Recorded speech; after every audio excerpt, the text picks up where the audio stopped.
I found with entrepreneurship and business, and this happened with a lot of spots in my life, is if we're like putting our head down and doing the right things and grinding ourselves, opportunities come and we just need to recognize them.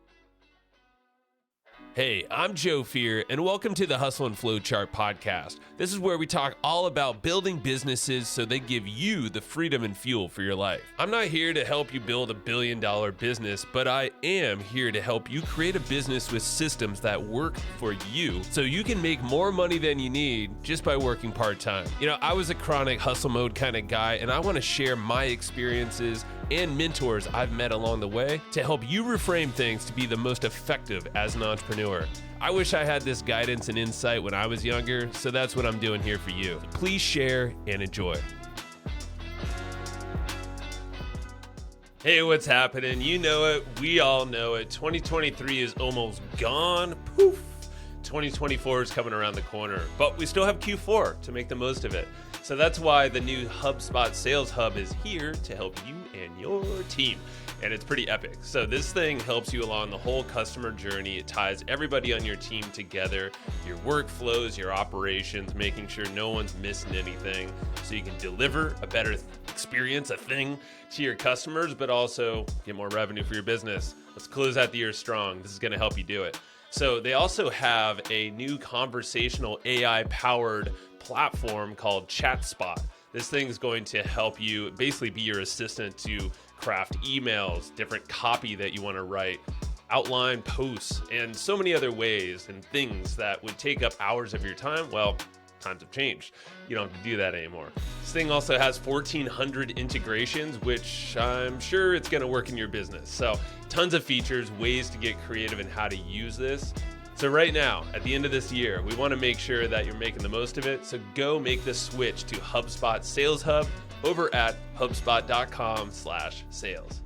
All right, Dallas, we're rolling, man. It's cool to have you here and stoked to dive in on all the stuff you've been doing. You've been doing some impressive things in real estate, coaching, I know adventuring, having a family as well too. So you're busy, dude. How you doing today? Very, very busy, but trying to get the most out of life as I can. You know, it's too short. Right? It's true, man. And why? And yeah, the world's crazy, so you might as well make the most of it and do what you can and have fun, hopefully, on the process too, not burn yourself out. It's kind of the ethos of this show anyway. Yeah, man. So, so when we were introduced together, and when I started diving into your whole story, I was just like, okay, but by like 28, I think it was, right? 28 years old, you've already created this thriving real estate business that's spitting out cash flow. I think it was over 100,000 a year, which just cash flow alone is like, what? Most people don't even get to that point, right? Yeah. And you've been doing all this cool stuff. I mean, so I want to walk through, like, obviously the real estate part, like that's, I think a lot of folks listening, we talked about it, a lot of busy entrepreneurs, small business owners, professionals, and sometimes you're just not getting everything out of your business, but you want to do some cool stuff on the side to increase what you're doing. Yeah, I mean, whatever you're getting out of your business, even if it's not your business, even if it's just a job, we always want to be putting as much of our additional capital and any extra time we have towards real estate, in my opinion. I want to hear your opinion, man. I want to hear your story and like how you found real estate at a young age and the path. Because I think a lot of people I don't know if it's like a daunting kind of thing. Like I own my house and I've done some small stuff, but I haven't scaled. So I'm super curious of like what got you to that point, and then I want to dive in a little bit. Yeah, so I was doing door-to-door sales. I knocked on people's houses and tried to sell them 1-year pest control subscriptions. I actually did it for a total of like 7.5 years. So I did it for a long time.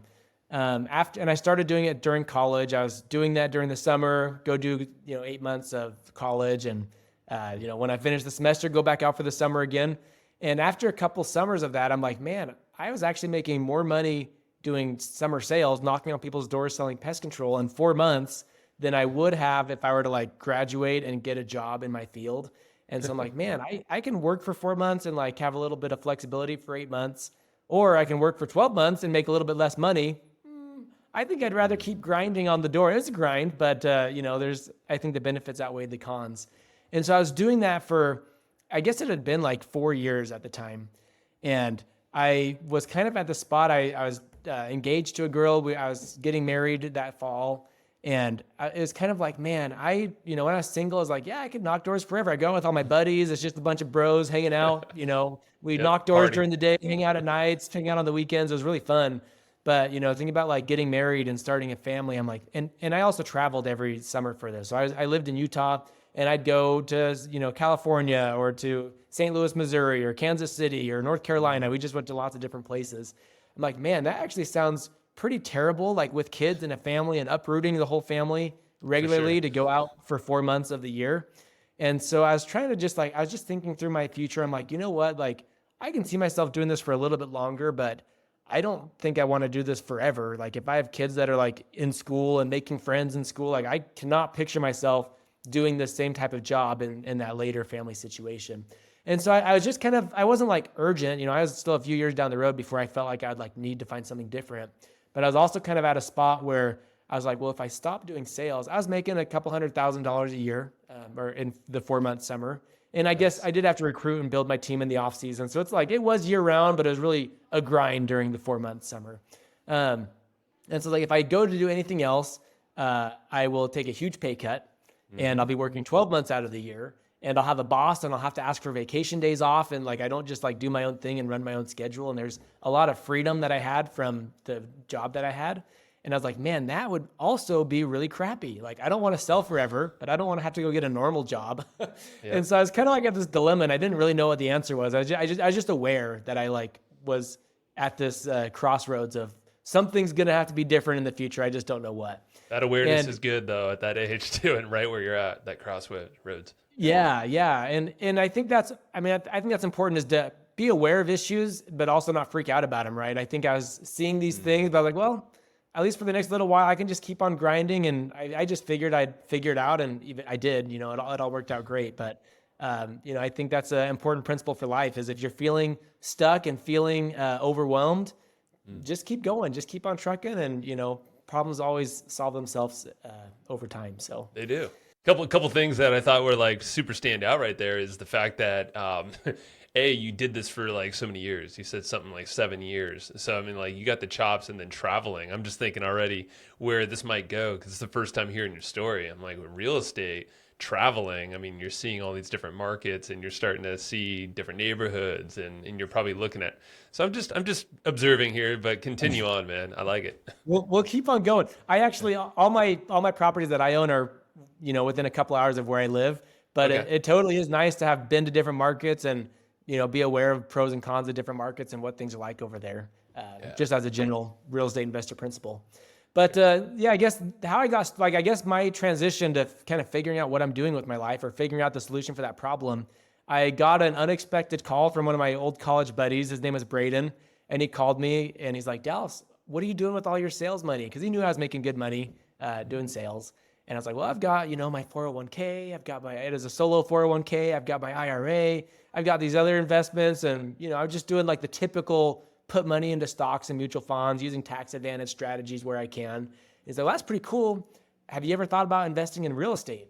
And I was like, well, no, not really. I didn't know any real estate investors. I had heard horror stories of being a landlord, and having bad tenants, and I didn't have any specific stories in mind, but like, yeah, that sounds terrible. Being a landlord, that does not sound like that'd be my cup of tea.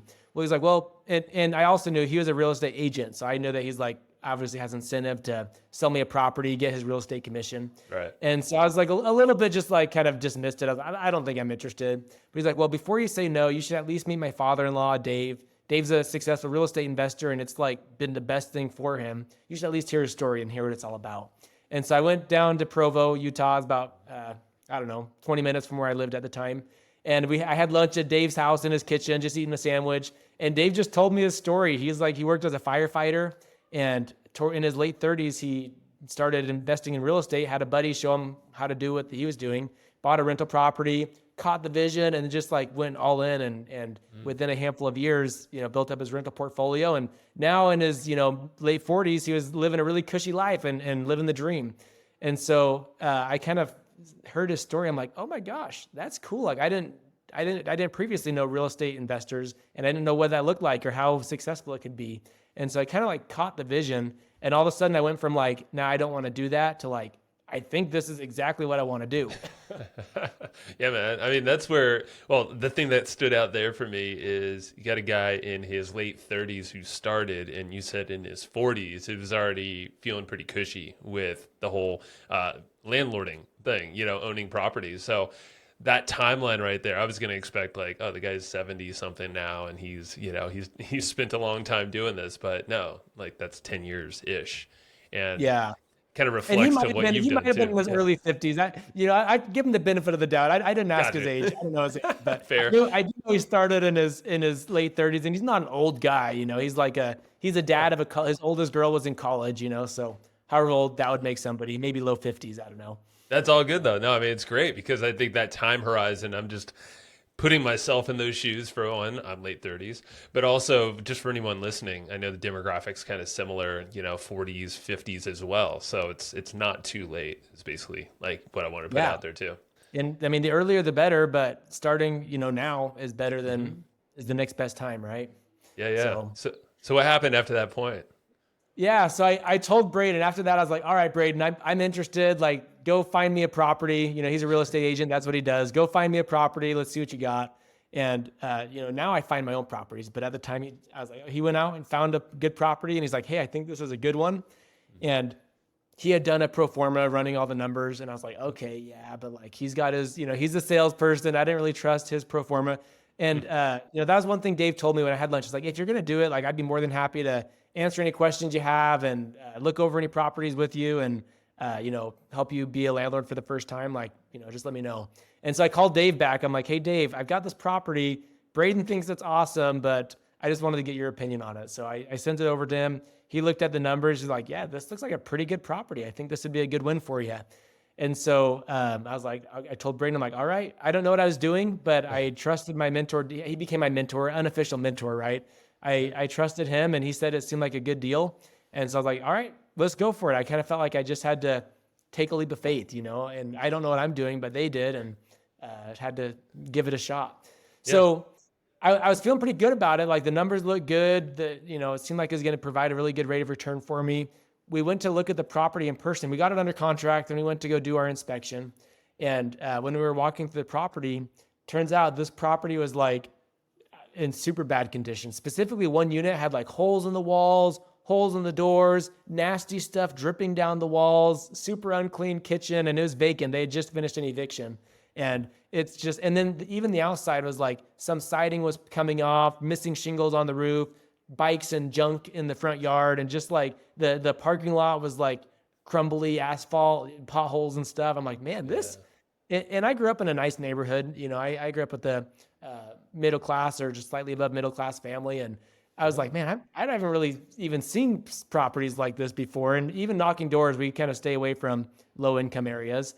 And so I was a little bit hesitant. I actually was like, I went from like being super excited to like totally fearful. Well, it's a whole new thing. Yeah. Yeah. I'm like, I don't think this is for me. I don't think I'm cut out for this. Like all those horror stories, and I haven't heard very many, but like the, whispers of landlord horror stories, bad tenants, toilets, repairs, like that is exactly what this looks like, is just headaches. And so I was like pretty nervous, and I was like, my wife was with me. She went and saw it, and she was also nervous. She's like, I don't think we should do it. So I was like, well, let me call Dave and like see what he thinks. And so I called Dave. I'm like, Dave, we went and saw the property, and it was like super bad. He's like, well, what'd you see? He's like, oh, holes in the doors, holes in the walls, this. I was like, okay, anything else? No, just like that stuff. He's like, Dallas, when we buy a rental property, we're not buying it because it's cute. We're not buying it because we want to live there ourselves. We're not buying it because we like to look at it. We buy a rental property because of the numbers. And we ran the numbers, and the numbers look like it works. And so even if we do budget to fix these things, the numbers still work. And so if the numbers work, we should proceed. So, it's obviously your decision, but I think that you should do it, is basically what he said. Yeah. And so I was at this spot where I'm like, everything inside of me was saying, no, run, this is a bad idea. But my mentor and my real estate agent, who I felt like was, he was a friend of mine, but I understood that he was incentivized to sell a property. But he was saying yes, and my mentor says, yeah, you should do it. And so I was like, you know what? I'm just going to go for it. Worst case scenario, I had invested like $80,000 into the property. I'm like, worst case scenario, I lose my 80 grand. I have a terrible experience. I could move on from that. I mean, it'd not be fun. That was all of my savings at the time. But I was like, life would go on. I wouldn't be like dead, you know? And so I just took a leap of faith and did it, as scary as it was. And it took me about 3 months to be like, oh my gosh, this was actually the best financial decision I've ever made. Wow. So, I mean, that's such a common thing, I'm sure, like when people's newbies getting into real estate, because that's probably what I would feel like too, you know, getting in, seeing a property and be like, oh my God, that's going to be so much work. Or like, what do I not know here? What are behind the walls and things that are going to cost way more? But like you said, if you have a mentor, someone who's done a lot of these, seen the things, the common issues, and you know the numbers, that's the key thing. It's an investment, right? Like it's Yeah. all comes down to numbers. And yeah, I guess the numbers thing, I'd love to go a little deeper on that, like the things to look at or look for, but also like, what was your next steps to repairing this thing? Was it like, is it budgeted in that you're having someone else do this? Are you doing it? Like, Great question. So, as far as running numbers, that's a huge topic. That'd be an hour-long conversation. for sure. But just for somebody who wants a quick tip, there's a website called dealcheck.io, and it's the best software for running numbers. Now, you have to know like what to put in all the fields and how to use it, but it's really cool because it'll import properties from Zillow. You type in the address, it pulls in data from Zillow, and it pulls in a lot of the like estimated rents, estimated property taxes, estimated insurance, and you have to kind of fine tune your expenses and the loan product that you're using and things like that. But if you know what you're doing enough to run numbers, it's by far the best property analysis tool out there, and it's free. Like you can have like 10 saved properties at a time for free. So if you're just like, yeah, I'll just delete the ones I didn't want, you know, and put in new ones, and it's free forever. Cool. So like no barrier to at least try. Yeah. Yeah. And I guess the only other thing I'll say with the analysis is just recognize that the analysis is just a projection. So if the analysis looks, all we're looking for is that, you know, in a moderate or even conservative situation, that the returns from this property would at least be tolerable, right? So we're not looking, I mean, and the better it looks, the better, right? If we find a slam dunk deal, then great. But I'm just looking to say, hey, you know, if I'm doing a moderate analysis, I'm not being super aggressive. Is this at least tolerable? Like, would I be okay with getting this kind of rate of return? And if I am, then that's great, because when you buy the property, whatever you buy, whatever the analysis said, we're always going to do our very best to get it to perform as well as we can, as much rents as we can, little as expenses as we can. And in my experience, I outperform my analysis by quite a bit, like probably 30% better cash flow than, maybe not, 20 to 30% better cash flow than my projections said. And so if we use our analysis to just make a logical decision that this property is at least tolerable, and then we're going to do our best to maximize it once we have it, then we're going to be happy with it. So Beautiful. No, it's great setup, man. And thanks. And yeah, go check that out, everyone. I want to go poke at that too, see some numbers. And I'm sure there's some other, these tools, you know, I'm sure with AI too. I know I've heard there's some pretty wild things you can do to analyze properties, but that's probably a whole nother rabbit hole. yeah. There's a lot to it, but for sure. Anyway, well, let's go back to because the common thing when you see a fixer upper or something like this is like, how the heck am I going to do the work, you know, or who's going to do the work? And I don't know the costs on that. So what was your approach there? So that was something I did wrong. There's a lot of things I did wrong. I had a mentor and his system worked, but he was old school, right? He wasn't using modern technologies and tools and systems. And so he was like, yeah, I own properties all around my house. And he was the repair guy. He was retired, right, from his rentals, but he also would go and do all of his own repairs. And so I was like, okay, I'm just going to do what my mentor does. And this unit that was in disarray, I went up and spent like 3 days. My wife and I went up. She came up with me for a day. We cleaned it. I actually got a buddy and his wife too. We went up and cleaned everything. And then we had to, you know, repaint it, patch some walls. And I had done pretty well. And then I got to the spot where I was replacing doors. And I was like, I bought some doors. I bought a router with like a little template to cut out the hinges on the doors. And it just like, I could not get it. I tried on 2 different doors. I ruined the doors that I bought from Lowe's. Luckily, Lowe's took them back as returns and gave me my money back. I've done that before. It's tough. So hard. Yeah. And so I had spent like 3 days up here doing just like grinding stuff. And so I ended up calling, I have a buddy that was like, yeah, me and my brother are starting a construction business. He's a contractor, you know, and we're going to build a business together. So I called him like, hey, does your brother do doors? Like, could he help hang some doors for me? He's like, oh yeah, for sure. So he went up there, spent like 3 hours and had all the doors hung. I'm like, dude. And I feel like that kind of started to open my mind to like, man, I'm not that handy. I can do little stuff. I can unclog a sink, I can Sure. paint a wall, but I didn't want to do that with my time. My time was pretty valuable with my career. And so I was like, I feel way better off just hiring it out. So now I hire out everything. I own properties, even properties that are like 20 minutes away from where I live. I haven't been there since I bought them. Cool. I manage 100% remotely, hire it all out. But I'm a big fan of that. I mean, it's all about that goes with any part of your life. It's like you have time and energy, and it's like how you feeling with those. Like, is your time is worth something? Obviously, we all have our own number, and then it's like, is that energy you want to put out towards that task or that thing, or is it like making you kind of repel from it and frustrating you and all that stuff? Some people just love that, and that's all good. Yeah. And if that's like a Zen spot for you, then great, go for it. But for me, it's not. It's frustrating. No shame, So. Cool. So you did this deal, and so it seemed to have worked out. This one. So what? Like repaired. I was getting after the investment. I was getting about $1,000 a month of cash flow, and I'm like, oh shoot, 1,000. And it was a 4-unit building. It was a fourplex. So I was getting $250 per month per unit in cash flow. And for me, like that, just that monthly cash flow, I'm like, oh my gosh, I live off. At the time I was living off like $5,000 a year, like. It was just me and my wife living in a 1-bedroom apartment, and we're not spenders. I was driving an old beat up 2014 Jetta and happy with that, Anyway, so I was like, man, if I could just have a few more of these, I could like be financially free. Like I wouldn't have to work. I wouldn't be living my dream life, but I would like at least have my necessities covered. And so like that for me, I just caught the vision. I was like, man, $1,000 a month from this. I made this purchase once.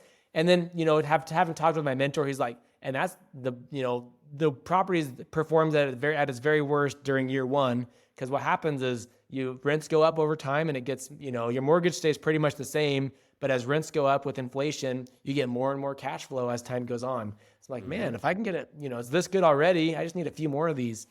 And so what happened for me is I stayed living frugal. Even though I was like $1,000 a month, that could be a car payment for a really cool car. I could go blow that money, but I kept living frugal and I saved that money up. Plus I actually felt like more motivated at my job now. I was a commission-based salesman. I'm like, man, if I could like work harder, get more sales and make more money at work, then I could invest more money into real estate faster and just scale this thing quicker. Yeah. And so I just doubled down everywhere. And it took me about 1 more year to be able to buy my next rental property. And then it took me about 1 more year to buy my next one. But once I had 3 properties, I had, 3 properties that were producing a little over $1,000 per month each. So I had, probably $3,500 a month of cash flow. Combining that with my job, I was able to scale a lot faster. So I bought 2 properties the next year. I bought 3 properties the next year, and it got easier and easier to scale.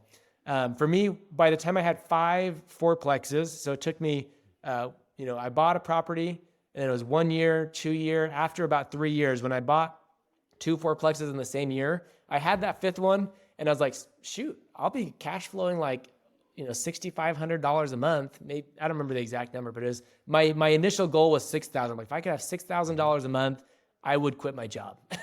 And I was like, I reached it. And that year, like with the year that I bought that 5th fourplex, after giving it a year at a time, I cash flowed over $100,000 that year. Wow. But it was at that 5th one, I was kind of running the numbers, projecting forward. I'm like, I could quit my job. So I did. I was like, I'm done. I stopped knocking doors, quit my sales job, and just kept rolling out my real estate career. I love it, man. I mean, it's like, I'm hearing 2 things. There's consistency, it's like for one in the sales job, you were doing that, 7.5 years, I think you said.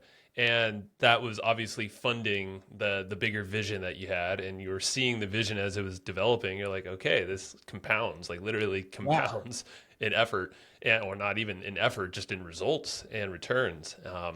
And then the fact that you hammered down, like you saw the vision. So like you had 3 years of consistency, but it wasn't just like sitting back, chilling or blowing the cash. It was, you're actually, no, you're going to keep compounding your investment and focus into this consistent path, which I don't think most people do. They might just get one or a couple here and there, but you went all in, but all in on both sides, you know? Yeah, exactly. I mean, and the model that I followed is very much like, hey, I make really good money with my job. Like Mhm. my time is best spent working in my sales job because I was good at it. It was a commission-based job. The more energy I put, the more money I could make from it. So I had a really good gig over there.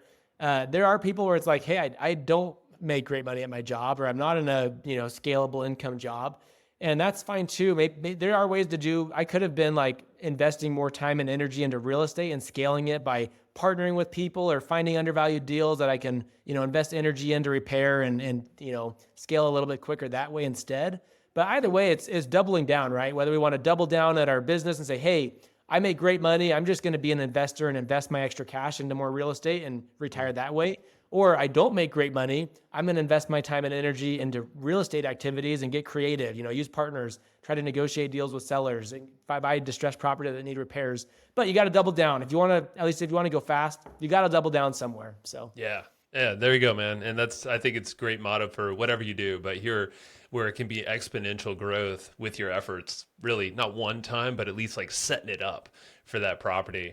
Big announcement here. The Hustle and Flowchart podcast is now the newest podcast on the HubSpot podcast network.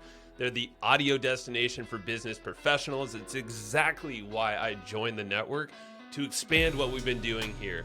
Making business the fuel for your life, not the stressor or the burnout. We want to build fun and make business a big part of who we are and our expression out to others. So you're going to expect a lot more curated guests and that sync up with this mission. Also more topics and episodes from me.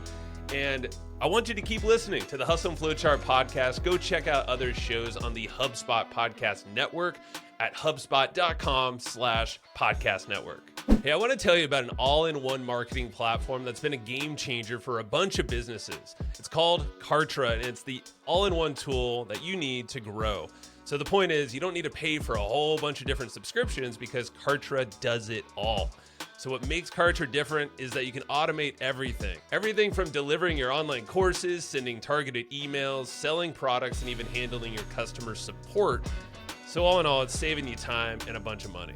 And right now, you can try it out for 30 days. Just head over to hustleandflowchart.com/Kartra and go get that free trial. Again, that is hustleandflowchart.com/KARTRA. Now tell me about the team. Like what goes into a property? Obviously, you now have multiple and maybe luckily, not luckily, I don't know, but like the region. So I'm thinking like regional, how do you deal with that? Like, what are your thoughts on location and then team?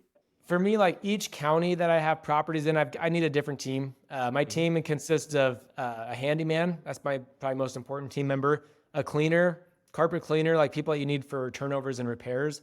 And then I just recently hired like management assistant who helps me just kind of like deal with texting tenants and deal with turnovers and listing units and things like that. So not a full-blown manager, but an assistant, more or less. I self-manage everything, but my self-managing is just like relying on people to do it. I just kind of coordinate stuff, right? And You're more like a CEO of that. I'm the You're CEO managing of the my team real and money. estate portfolio. I make decisions and I think the only thing that I still do that's like, okay, this, and I'm hoping that my new assistant will eventually take this over, but she lists the units, gets applications. I still am like, I want to be the one to pick my tenants because picking the wrong tenant could be huge nightmares. And I'm like, I've got 32 units right now.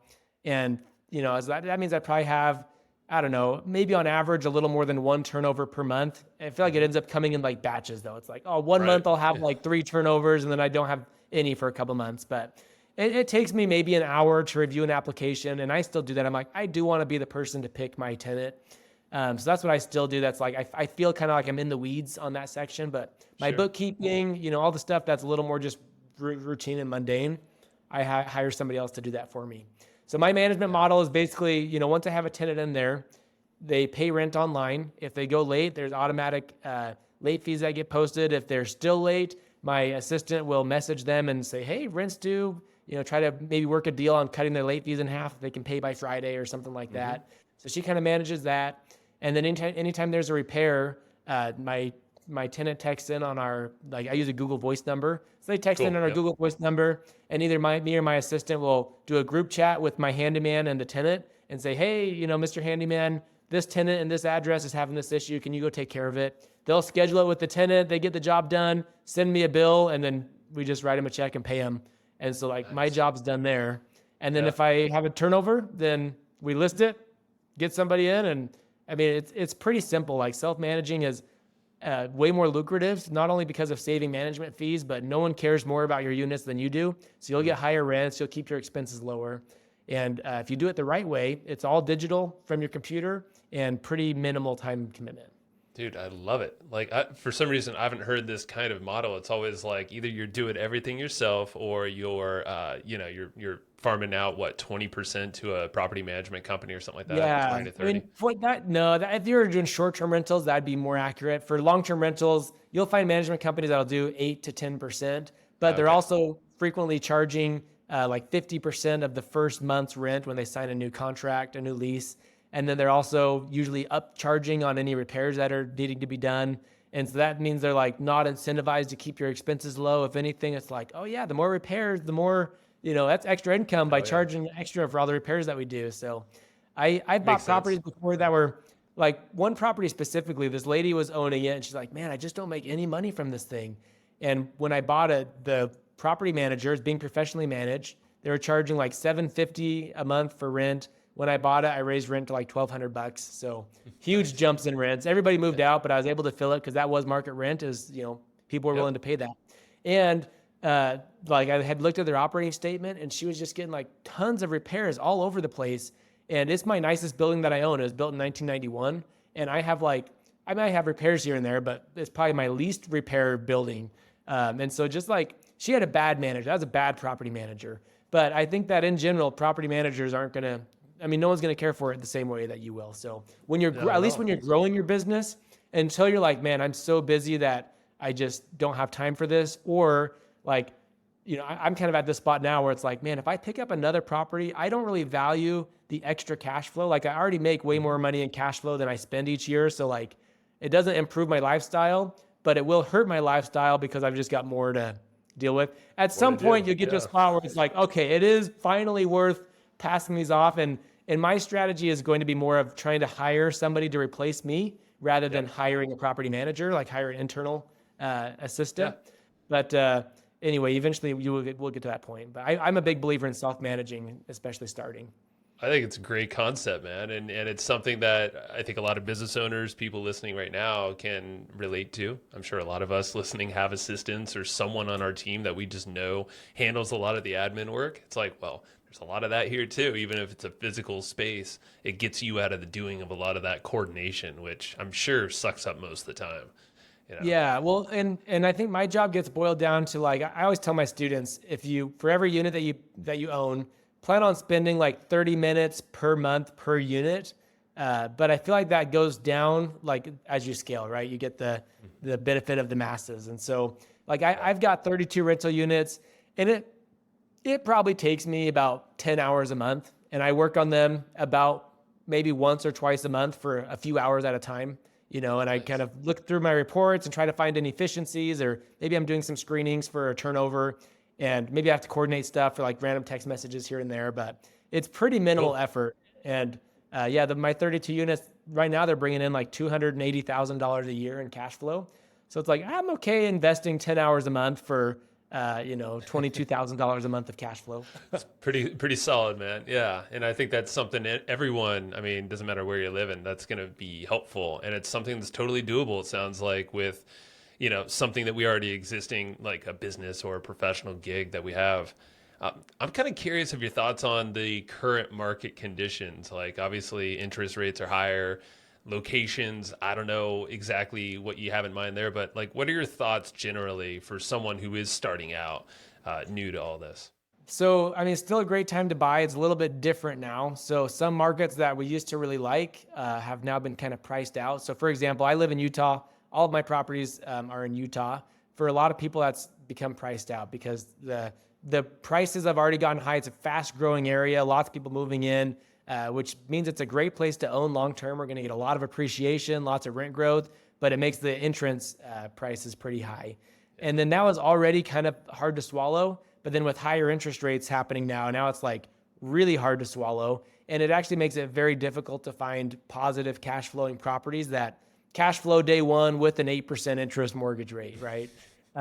So Tough. there's some markets that were like, yeah, you used to be like, oh, these are great markets. We love these because they're growing so fast. Some of the really fast growing stuff are like, hey, this is still a great market, but we're going to have to look through 50 bad deals to find one good deal. And then if we find it, doesn't mean we'll get it. We're going to have to like compete with other buyers that are also trying to win that really good deal, So it became difficult in some markets that are growing fast. So our recommended markets have shifted to more like moderately growing markets or more stable markets that are lower priced.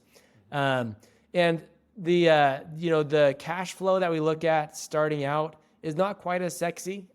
We're looking at a little bit lower rates of return on cash flow, but the future outlook is really good. So what's happening is with the higher interest rates, it is putting downward pressure on purchase prices. And so we are able to get better deals, and the market's slowing down. So like before it was like, oh, this property is listed for $400,000. If I even want a chance at it, I've got to offer $440, what is listed for wasn't what it was selling for. And now it's starting to slow down in the opposite direction where they're listed. If we see a property listed for more than 30 days and we say, hey, we are going to be asking for a discount up front. So it's listed for 400.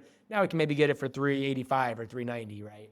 And so we get a little more negotiation. So we actually are able to lock in better deals right now than we were a year ago or 2 years ago. But the cash flow is not as great because the interest rates are so high. But what's exciting is if we can have a property that does well and meets our cash flow requirements and meets our rates of return requirements with the high 8% interest rate, eventually, no one has a crystal ball, but fingers crossed, hopefully rates will drop again to where they're 5%, even a few percent off. And now all of a sudden we free up an extra few $100s of, what was going towards interest on our mortgage. Now our property was performing okay before or decent before. Now it's performing great, right? And so, it's still a great time to buy. It is harder. We do sift through more bad deals before we find the deals that we actually want to move forward on. But there's still lots of great properties out there. Our students are buying properties all the time. We just have to make sure we're getting the right ones. Yeah. And it's almost like a sound of the longer time horizon.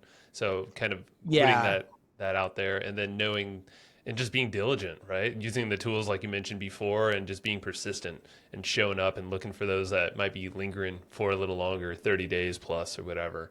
Yeah, and just knowing the tactics, right? It's all about, finding a good deal and turning a good deal into a great deal with negotiating. That's a huge part of our strategy. And knowing the right negotiation tactics and having the right teams. Like part of what we offer is we connect our students with team members in their areas, like a real estate agent, a lender, and inspectors and things like that. And so when they find the right property, they're going to have experts that are able to negotiate strongly for them and turn a good deal into a great deal. Yeah. Well, you bring up a point, because the other part of, we were talking this podcast is kind of like a twofer. There's a lot of people who want to, they're curious about the real estate stuff. And obviously now with financial world, we want to diversify. I think it's always smart to do that anyway, but why not something that is a lot more long-term in real estate? I'm doing the same here locally in San Diego. And luckily I have some property here, so I can kind of develop and move stuff around in a hot place, obviously. Very expensive. Yeah. So, but to your point, now you've reached a point of 30 plus 35 properties, I think you said. And 32 rental units. 32. Yeah. And now you're coaching. So you've obviously you don't need to keep scaling that. You're also educating on all this stuff. And the fact you've also grown a coaching business really large, really quickly. And I know a lot of people listening are coaches as well, or they have some kind of coaching element in their business. So I'm curious of, I guess, two things here. It's tell me about the real estate coaching. So if people, obviously you gave a ton of info already, and if they want to jump in with you, I definitely want to give them that avenue to go with you. And then I want to talk about the coaching business itself, the model and everything. Yeah. So, our business is called The Landlord Academy. So just go to thelandlordacademy.com. We've got a free training. It's like a 20-minute training. You can learn from me. I'll give you all my best tips, just kind of in a short, sweet, concise video. If you like it, book a call with my team. They'll chat with you about the different programs that we have for coaching and different price points. And we've got financing options available. So depending on your budget, we've guaranteed to have a program that would fit your budget and be able to help you get started quickly. So sweet. Yeah, man. As far as growing the coaching business goes, so yeah, it's been a wild ride. I mean, I've been doing it for about 2 years now, and I guess 2.5 years now. And initially, I started it where I was kind of in limbo after I quit my sales job. I'm like, what am I doing with my time now? Like, I picked up a ton of hobbies, and I was trying to just like play, and I played a lot. But it's like you can only play so much before it's just not fun, especially when all my other friends were still working jobs and busy, and so I Yep, didn't have yep. people to like share hobbies with. So yeah, I was like, maybe I'll go get my real estate license. And the more I looked into that, I didn't really like how I was like, well, I have to like market myself and post on social media all the time, and like maybe I'll go get my become a financial advisor and help coach people through like making personal finance investments and stuff. And then I was like, man, that's also like a sales job. And I'd done sales for so long. I kind of don't want to do sales. Yep. And I had people ask me all the time, dude, I need to pick your brain about real estate. And in this time, I'd already joined lots of other real estate coaching courses and programs. And I signed up for another one. And every program I bought are like super like long drawn out videos where it's either like recorded Zoom calls, like watching videos Yep. like this to like learn about real estate, which is, these are great, but it's a lot of long form video to get the, nuggets that you need. The thing you're looking And for. Yeah. yeah, or other ones that did have shorter videos, they were just like not very well planned out and like not specific enough. And I'm like, man, I could do like, and I have joined some other courses on other topics that were phenomenal and like amazing. I'm like, man, I could do a real estate course way better than any of these other ones that I've bought and spent thousands of dollars on. And so I was like, I'm just going to start doing it. I'll start doing it. I was like, I don't know if I'm going to do a YouTube channel or make a course. And so I just started making some videos. I made like 12 or 15 videos, and I did like a pre-sale. So I was like, I texted a bunch of friends and posted on Facebook like, hey, just kind of put some feelers out to see if there's interest. And I got like 67 people that bought my pre-launch with just a handful of videos. I was like, oh, that's cool. And it was only like a third of the people I knew, and then like 2/3 of people that like I didn't know that like Nice. had, I was like, share it with a friend. I asked some buddies to post on their Facebook to, share the word or whatever. And so I was like, okay, this is pretty cool. So I just spent the next year like continuing to build it. I had another buddy that had a personal finance course, and he's like, dude, all of my students are asking about real estate, but I'm not a real estate Little investor. cross. And it's just Yeah. like, could I sell my course to your course to my students? I was like, yeah, just give them this promo code. He's like, no. That's not how we do it. Like, I will sell them. I'm going to do sales calls with them and sell your program. And he's really like, he's a salesperson and really good at like he's like, I'll help you find out the price point. Like, he's like, you're not charging nearly enough for your course already.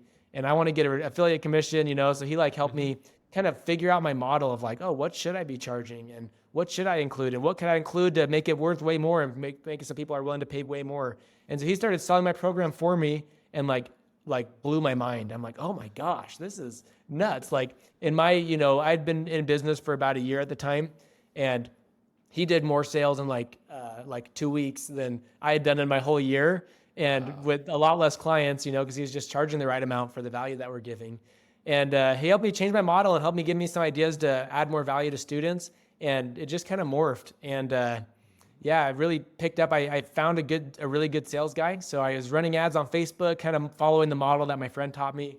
And I was running ads, and I hopped on a sales call with a guy. He's like, wait, you're Dallas? Are you the one that I saw in the ads? I'm like, yeah, I'm the guy in the ads. He's like, why are you doing your own sales calls? I'm like, I don't know. I'm just starting up. He's like, you don't have a sales team? He's like, I'm like, no, we're just kind of new. He's like, dude, I need to I'll help you build a sales team. And we kind of worked out an agreement where it's like, look, if I can help you build a sales team, you'll get, free his membership for free. And he's like, and I'd like to have an opportunity to be like an equity partner. I think he just kind of saw an opportunity of like, this is cool. He's doing good stuff. And he obviously doesn't have his systems built up. And so we kind of set some goals. It's like, hey, if we reach these goals, then we'll be, I'd be more than happy to have you be an equity partner. I wouldn't have done that alone. I know that for sure. Right. And so I brought this sales guy on, and he just crushed it. He's like a phenomenal salesperson. And we just like, took it to the moon. And it's just been a wild ride since then. But Dude, I love it. Yeah, it's like I'm hearing like systems obviously is like everything. It's even the real estate stuff that we were just talking about. But then also, sales guy or salesperson in general, whoever's talking, but like you have that knowledge, so now you can pass down obviously what you already know. They're coming with their skill set. Then the third thing is like now you're leveraging someone else's audience to send warm leads or warm prospects your way, and what they're even doing the selling, or at least like doing the pre-selling part of it all. I mean, pretty damn killer. Like that's a Yeah. solid model right there. Yeah. And I got lucky. I kind of just had a lot of people reach out at the right time. Like my buddy Dan, that was doing the personal finance course, he called me. He's like, "Hey, I saw you do a real estate course. My students Yeah. are interested in real estate. Like, I wonder if there's a."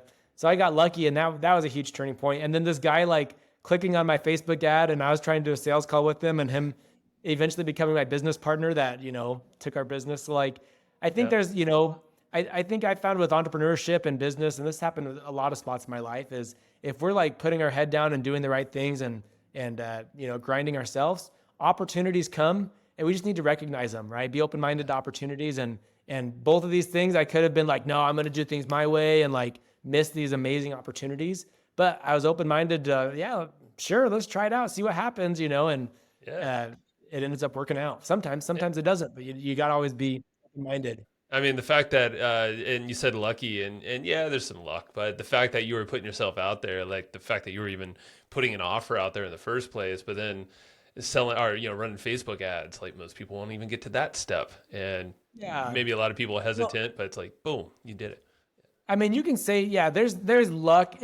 Everybody's going to get lucky though. Luck is more of a numbers thing, right? Like the only reason I got lucky that Dan reached out to me is because I had made videos and been posting on my social media, Bingo. And so I got Yeah. lucky because Dan reached out to me. And the only reason I met this other guy is because I had been running ads and doing sales calls and grinding. And I got lucky that the right guy, so I think that if you're doing the right things, luck will always come your way. It's just a numbers game, but you have to be open. You have to be willing to recognize the opportunities, right? So I think it's just 100%, putting in the effort and being open-minded. Dude, I love it. Dallas, man, like this thing is like packed with so many gems, and from both on the real estate side, coaching side. I'm curious, where are things headed now for you, like on both sides of the business? Or do you have, obviously, you're your family guy too, so that's a focus. But yeah, where do you see things going for, I guess, those businesses? And any last thoughts on before we wrap this puppy up? Yeah, I mean, so we're for real estate. My next purchase is going to be something really large, and I probably will just either, if my internal manager is really doing well, maybe I'll have her do it. I feel like if we pick up a bunch of units at once, I'd be pretty tempted to just like hire property managers. Say, hey, you do this professionally. At least get started that way. Yeah, But I'm at a spot now with my real estate that I don't want to buy any more units that I'm going to be in charge of because, yeah, the extra money doesn't help me, and the time of finding the deal and closing on and like getting it set up is going to be a pain. yeah, And so like if I do something, it'll be big. But most of my nice. time right now is spent on my business. So I love growing my coaching business. We're trying to solve problems every day and trying to improve. And a lot of what I do now is adding contents, like figuring out what needs my students have, and some stuff I'm not an expert in. So for example, we had a lot of needs like, hey, I want to learn how to do like really creative deals. Like how do I negotiate with sellers for like seller financing terms and, get some Like multi-unit. I don't know if you do any of that kind of stuff too. yeah, I do. And yeah, so yeah, how do we do, there's some stuff that I'm just not an expert in. And like, even like I've got some tax advice, but I've had people asking for like additional tax stuff. I'm like, I kind of know that. So I've actually been finding people that say, hey, you're good at this. And we're like contracting with them to like help us create modules to, add some value add content for our students. So Good that's stuff. really what I do now is I do our, growing our education, the content that we have, as well as just the systems as we continue to grow. There's a lot of technology systems that are required, and that's what I studied. Even though I never used my degree, I studied information systems in college. So I am very good with softwares and technologies and using them to automate a lot of the demands of, high ticket coaching businesses. So Oh yeah. Well, now's the world to do it, our time to do it with all the AIs and all these crazy automations you can build custom to your business. I'm doing all sorts of stuff too with my team, and we're just like every day I'm like, oh my God. They're just like that just cut a whole, slew of time off. So yeah, good time to be alive there for that. And also shout out your podcast because you just started that. Just launched it by recommendation of Joe. Yeah, we just started our podcast. It's called the Landlord Academy Own Your Freedom Podcast. So we just launched our first episode today. After talking with Joe, I'm actually going to probably trim it up a little bit and repost it, a little cleaned up version. So I'm learning. We're brand new. I'm not a podcaster yet, but we're going to be sharing a lot of free nuggets and free advice. So go give it a follow. Yeah, man. Hey, man, you're a podcaster now. You're in the deep end. You just threw yourself in there. So this is how There you luck go. Yeah, just happens gotta keep again. it You right. know. That's right. That's right. I'm sure if I keep on grinding, I'll get lucky eventually. Find some good That's opportunities. So how it works. Well, dude, Dallas, I appreciate you so much. Happy we connected, made it happen, and thanks for being so open too. And definitely go check out the Landlord Academy if you're willing to dive in there or wanting to. At least check out the video and learn a little bit more from Dallas. So appreciate you, man. And I'll go check out that podcast too. Curious. oh yeah. Thanks, Joe. All right. That's what I got for you today. And remember, it's not all about living to work.